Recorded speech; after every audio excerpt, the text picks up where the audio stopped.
Welcome back to ವಿದೇಶಿ logs. So ಇವತ್ತು lunch box recipe ತೋರಿಸ್ತಾ ಇದ್ದೀನಿ. ಸೊ ಇವತ್ತು ಪನ್ನೀರ್ ಬುರ್ಜಿ ಮಾಡಿದ್ದೀನಿ. ಅಂದರೆ ಈರುಳ್ಳಿ, ಟೊಮೆಟೊ, ಕೊತ್ತಂಬರಿ ಸೊಪ್ಪು ಎಲ್ಲ ಹಾಕಿ ಪನ್ನೀರನ್ನ ಚೆನ್ನಾಗಿ ಸ್ಮ್ಯಾಶ್ ಮಾಡಿ ಅದರೊಳಗಡೆ ಹಾಕಿದ್ದೀನಿ. ಸೊ ಜಸ್ಟ್ ಮೊಟ್ಟೆ ಪಲ್ಯ ಹೇಗೆ ಮಾಡ್ತೀವೋ ಅದೇ ಥರ ಮಾಡೋದು.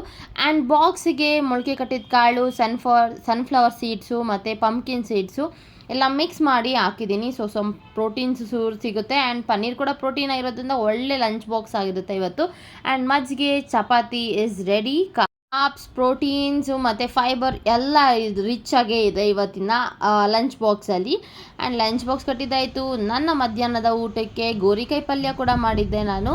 ಸೊ ಚಪಾತಿಗೆ ಗೋರಿಕಾಯಿ ಪಲ್ಯ ವಿತ್ ಒಂದು ಸ್ವಲ್ಪ ಬುರ್ಜಿ ಹಾಕ್ಕೊಂಡೆ, ಅಂದರೆ ಪನ್ನೀರ್ ಬುರ್ಜಿ ಹಾಕ್ಕೊಂಡು ನೆಕ್ಸ್ಟ್ ಮೇಲೆಗಡೆಗೆ ಬಂದು ಸ್ವಲ್ಪ ಬಟ್ಟೆಗಳ ಸ್ಯಾರೀಸ್ ಎಲ್ಲ ಹೆಂಗಂದ್ರಂಗೆ ಆಗೋಗ್ಬಿಟ್ಟಿತ್ತು. ಸೊ ಎಲ್ಲ ಅದ್ರ ಪ್ಲೇಸಿಗೆ ಅರೇಂಜ್ ಮಾಡಿ ಈ ಲಾಗ್ನ ಎಂಡ್ ಮಾಡ್ತಾ ಇದ್ದೀನಿ.